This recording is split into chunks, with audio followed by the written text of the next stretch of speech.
Welcome everyone, Costin here on Serious Gaming with my playthrough of the Banner Saga 2 on the hard difficulty. Alright, let's begin. I'm gonna import the save of mine and I'm gonna provide this save in the description of this video if you want to download it, if you want to use it. Though the default setup is like it gives you all the major characters. Or actually all the characters. Eins og straumþung á sem fleytir okkur áfram. Time continues washing over us, moment after moment, like waves on a coast. Some more fierce, more violent than others. So few of my kind, the giant war, remain alive. Even so, I find myself wondering if humans, while able to bear children, suffer more for the loss of loved ones. Several weeks have passed since we slew the Sunder known as Bellower, but the chaos of the world did not wither as we hoped. The world is breaking. We sail aboard hastily crafted ships for the safety of Arberrain, the human capital. But the river curses us with a clear view of the dredge, assaulting another hopeless village.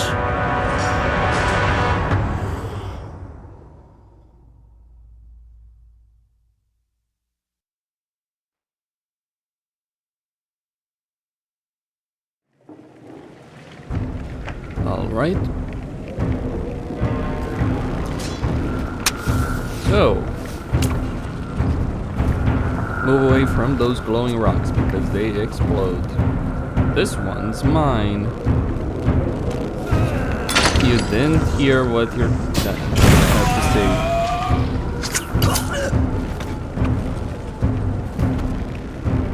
To the depths with you.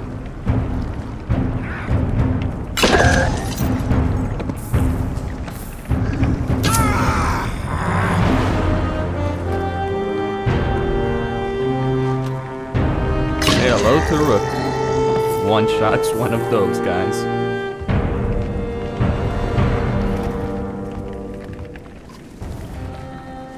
Damn it, Rook, with running ahead. Alright, so tutorial, you can enable ads to see the HP bars of everyone on the field. You know what, I really wish there was a way to skip this damn tutorial, because it's really annoying. I know how to play the game. Thank you. It's like the same way to play the first game. Exactly the same. So you've got armor, you've got HP, and you gotta deal with that. There's AoE attack. So for instance, in this case, because they're clumped together, I'm gonna use blow, and it's gonna do a bit of damage and armor damage. Blue one.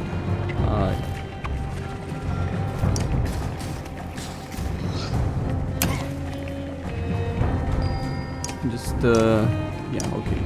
So it's on,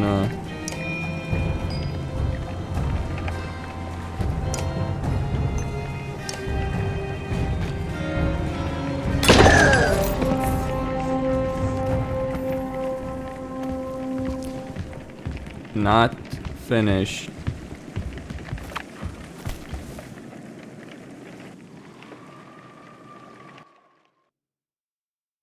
This is not a battle you can win.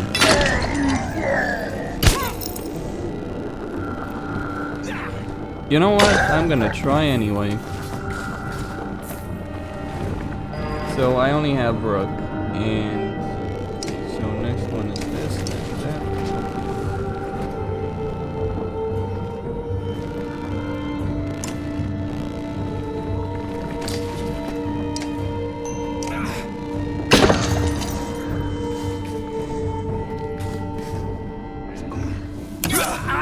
Well, he's dead.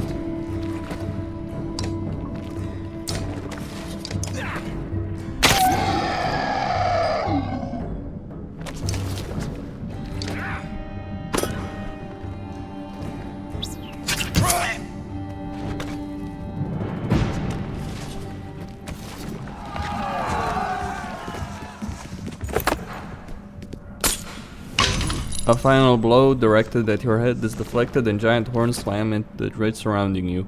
Ivor pulls you to your feet away from combat as other fighters from your caravan rush in to finish the enemy.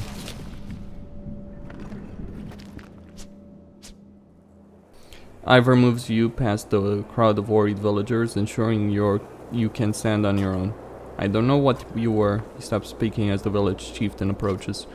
Of our leader saving a human village from those things. Legends are made of much less. And over our leader, just Ivor. Those things were dredge, like the stories you probably heard as a kid. And it was Rook here who ordered us to stop. Forgive me, maybe it's this never-setting sun, or the dredge, or the deaths of so many of my clansmen. I'm not myself. The man's eyes appraise you, and he quickly nods. Hello, the Scald. Were you trying to drive the dredge all the way back north by yourself? We should get ready to leave. So soon, but the villagers will want to throw a feast to honor you before you go. He means all of us, your people too. But the dredge are gone, we defeated them. You've got a lot to learn about dredge. We all do. That reminds me, we heard rumored the Sunder Bellower was laying waste to Borsgard. More than a rumor, but he's been dealt with by your clan, your Sunder Slayers. The term makes Ivor wince and ends Alo's excitement. But what about the deep shaking in the ground? Only yesterday we felt a rumble like none before. Could be the giant serpent.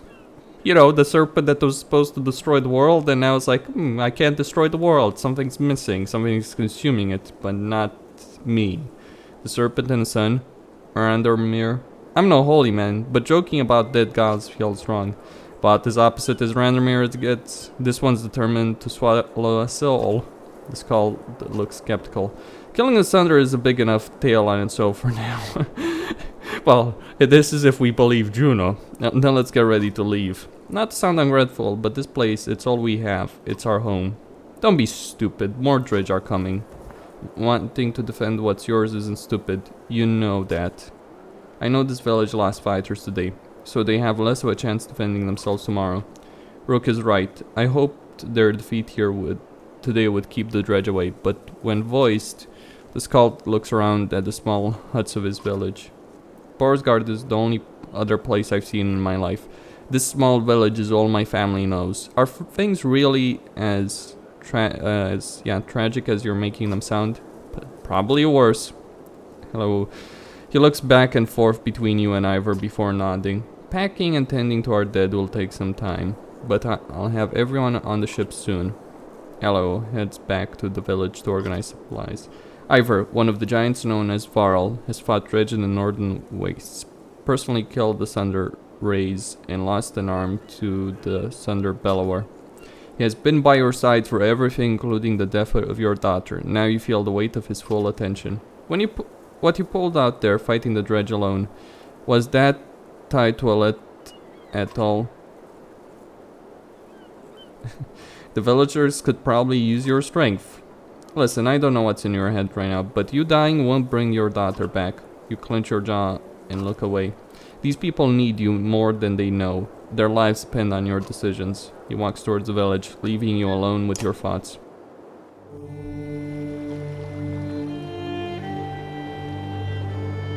Why did I choose Rook over Alet, you might ask? The answer to that particular question is simple. These people needed a leader. Alet was not the leader. Rook had gotten them all that way to Borsgard. He's gonna get them all the way to Arberond. Maybe Alet could have managed that as well. But I'm not interested.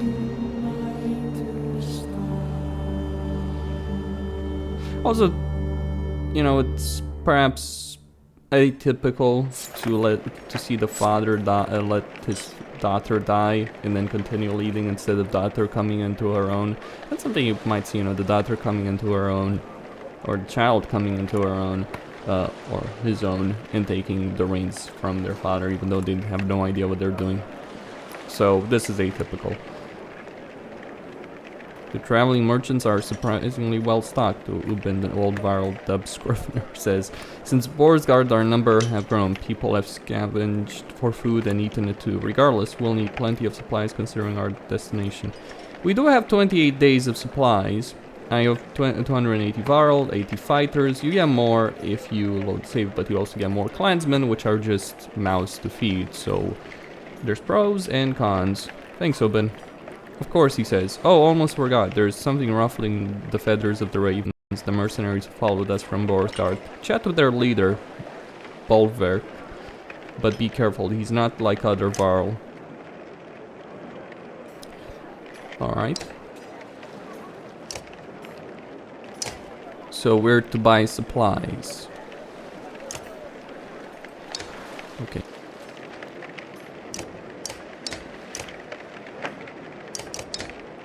I do need renown. I'm just wondering. Okay, this should give us 30 days. If we don't find the town in 30 days, I'll need my fucking hat. Right. The reason I'm not spending more is... okay. Right.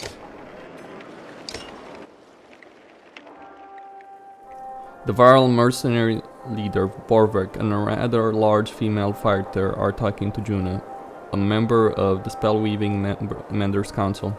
Bolverk looks annoyed, nothing unusual. There is no haggling on this. You already accepted the offer in Borsgard. Get this one to do it. Get me to do what?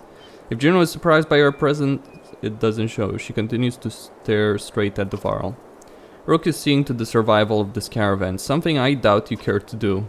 You won't be seeing to anything much longer if he keeps fighting like he did earlier. Again, what other task are you talking about? That determination will see these people safely in Arborine, but with respect, our discussions stays between us for now. A look at Bulwark says she expects him to keep it private.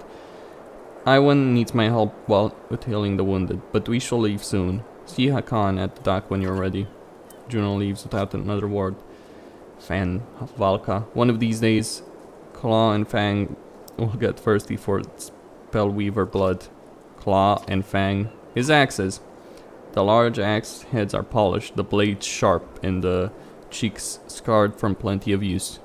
But it is the grey handles that stand out. They're unlike anything you've ever seen before.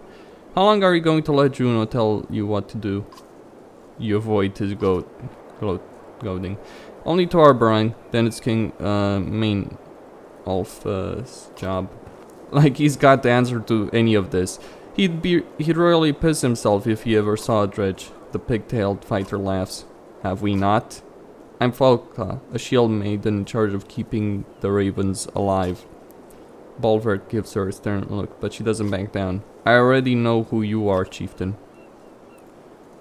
Do you have a better idea than Arborine? Yeah, make a new plan. You think some walls and a king are going to slave you? Balrog snorts and turns his attention to a large sealed cart behind him. His bear-cloaked back indicates the conversation is over.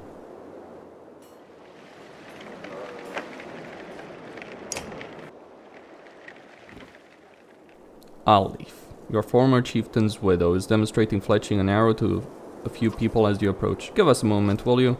The group walks away as Alif stands and wipes loose feathers from her tunic. I thought you were here to explain your actions with the dredge. It was nothing. Running into retreating dredge alone is nothing. She recognizes your silence for what it is and changes the subject. I wanted to discuss the clansmen. They're good at scavenging for food while we travel, but we could always use more fighters. But training them takes time. I'm not sure we have that much to spare. Then you'll just have to find a balance that works. We're okay for a bit now, but who knows how our needs will change. I see, thanks. So you can use clan... Oh, they changed that, okay. So your clansmen can be used to gather food. You turn to leave, Bellower places a hand on your shoulder. We should talk, Rook, at some point. Talk about what? You. Not you, the leader, but the man I know from Skarg. She gives you a faint smile and returns to her fletching. Where will this go?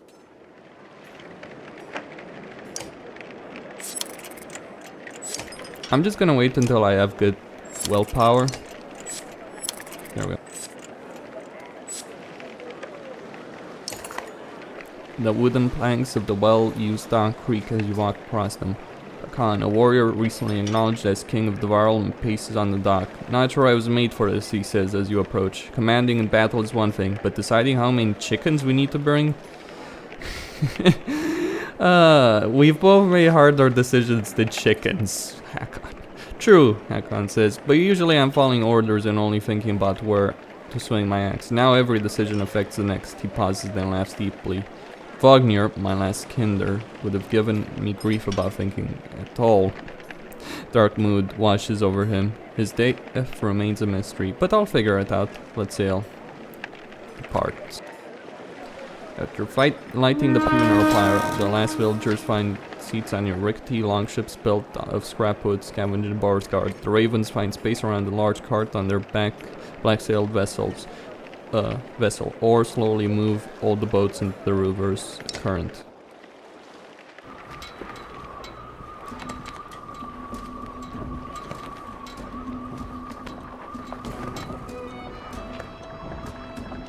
So we traveled.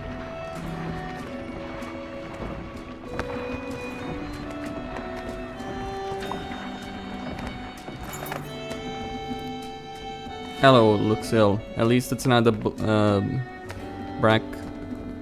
brackish sea, he whispers to himself as he steps around rowers and baggage to speak with you. I'm not sure we were all built for aquatic voyages, he says, and I hear Arberang is quite a distance away. My people could use a few hours to rest on solid ground. The hopeful looks from others sway you, and you signal for the ships to make land. Would you mind telling me why the capital is our destination, Aloe asks. Arberang's walls have never been breached. Ah, of course, the growing walls should certainly keep a dredge army at bay, shouldn't they? You say nothing. Dredge, Aloe says almost in awe. Man and Varl, storied foe from oh so ever long ago. But they're real, in here. How have they made it so far south? His glance at the Varl is met with both anger and shame. The longships rock gently, and the skull grabs a rope, said he himself. If only we had the fabled heroes to ride upon, horses to ride upon, we'd outpace the dredge and be on sound footing. His dramatized misery is almost as amusing as his thanks when he steps back onto land.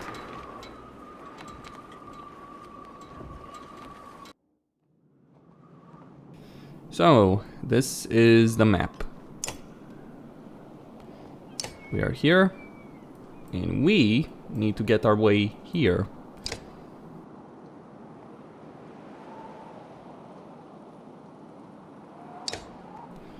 Although the Ormslard, whatever. I'm not sure if we're gonna go by river all the way through. It would make sense to get on land and travel all the way to on foot from here, then take this way around. But that's just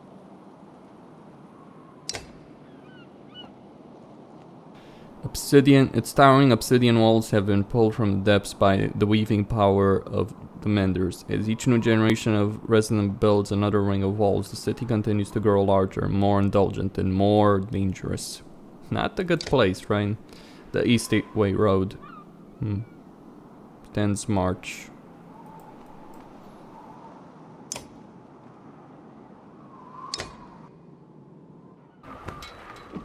Alright.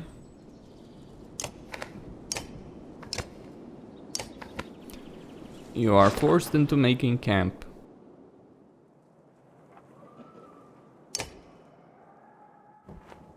A strangely familiar man with a spear and tattoos beckons to you.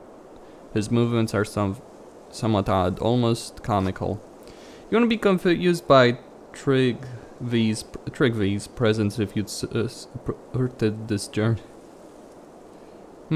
This journey long ago. Basically, he means that he's a Kickstarter character. What? The man's eye glazed over for a moment before clearing. He now acts like your old friends. I've lost it. Lost what? My desire to keep going, the same as you. I understand, but we have to keep moving. You don't really mean that. But you did, once, and will again, unless you go down with your ship, Captain. Trigby starts laughing. It's disturbing, and as you walk away, you hear him singing. Yellow and blue will lie to you. Lie to you. Lie to you. Yellow and blue.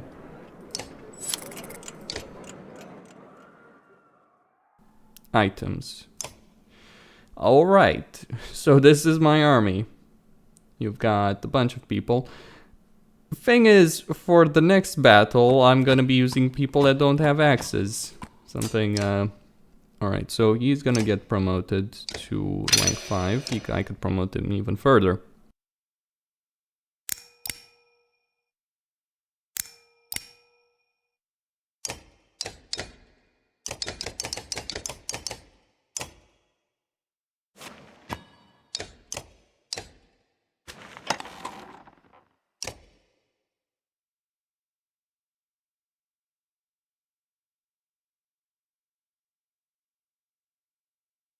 So I've got Hogan, Mogan, Ekel, Iwand, Ivor, Gunnulf, Nid, Krum, Oddleaf, Hakon, Mogar, Elric, Yrsa, Bercy, Gris, Ludin, and Elo. You can get a lot of these people killed, I might add. You may not get Mogan and Hogan, you may not get Ekel. Instead, you could have Gil instead. Egil, that is. You may not get Nid if you import. You may not get Krum. You may not get Gris, or Bercy, or Yrsa, or Ludin, or even Elric. There's so many people you can end up killing in the previous game. Especially Ludin, you need to knock this guy out. And he has this douchebag mustache at the moment.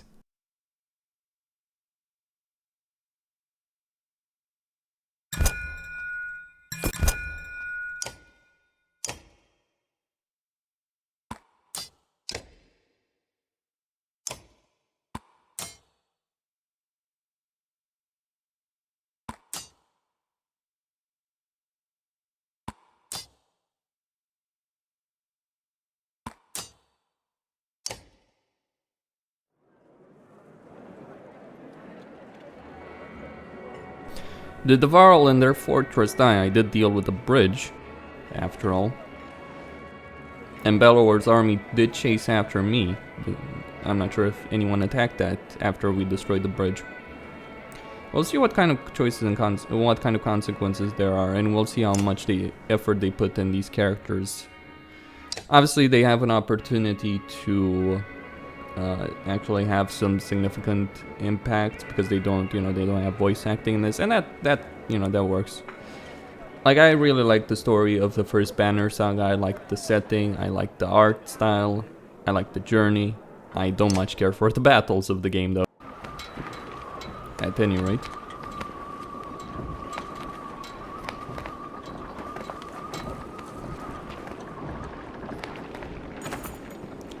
Shouted orders, turned several ships towards bank. You haven't choice but to call all the other vessels to a halt as well. By the time you land, the crowd has gathered by the water.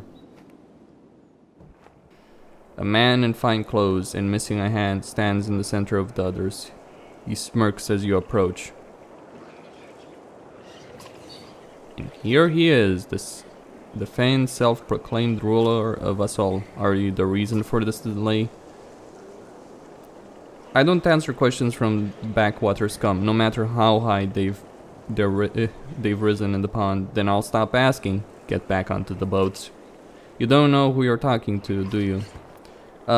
Rook, you might not remember when we first arrived in Borisgard, but I went with Bolverk to speak with the governor.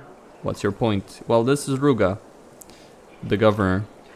Ludin, the entitled prince of Arbrang, who joined you in well, he didn't join me in Einertoft, he joined in Borisgard, steps forward from the gathering crowd.